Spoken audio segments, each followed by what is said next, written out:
midweek devotional. This last couple weeks I've been listening to a lot more worship music than usual, and a song that I really like has the phrase, "You're making all things new." And so I wanted to look up where that came from. It's actually from 2 Corinthians, and this passage is a little long, but stick with me because there's a lot of good stuff in here. So from now on, we regard no one from a worldly point of view. Though we once regarded Christ in this way, we do so no longer. Therefore, if anyone is in Christ, he is a new creation. The old has gone, the new has come. All this is from God, who reconciled us to himself through Christ and gave us, first, the ministry of reconciliation, that God was reconciling the world to himself in Christ, not counting men's sin against them. And he has committed to us, too, the message of reconciliation. We are, therefore, Christ's ambassadors, as though God were making his appeal through us. We implore you on Christ's behalf, be reconciled to God.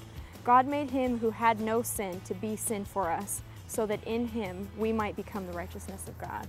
And that spoke so deeply to my heart because first off, God gives us the ministry of reconciliation, that God, the King of the universe, chooses to restore us to himself through Christ. And second, we get to deliver the message of reconciliation to the lost, to the people that we interact with every day. And it's as though God were making his appeal through us. And this is what Paul, the author of this letter, says.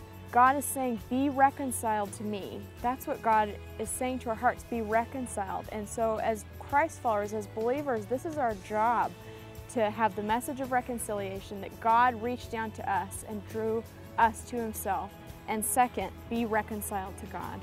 So I hope that is an encouragement to you, that this is our duty, our raison d'etre, to add some French, as Christ followers. This week coming up, we're finishing our Defining God series. We've got John Rowe and Tammy Taylor, who are our speakers. They're talking about the holiness of God and the love of God. It's going to be awesome. So 10:30, regular time, regular place. If you're not going to be in town, be sure to check out our online campus, same time.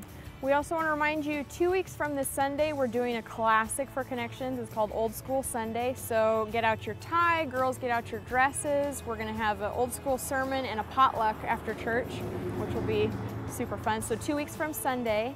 And also, we really want to encourage you, if you're not in a small group, get in a small group. This is where growth happens. This is where the action is at, where you're really going to get into the deep truths of God. So connect with somebody that you know from Connections, and we'll get you hooked up in a group that works for you.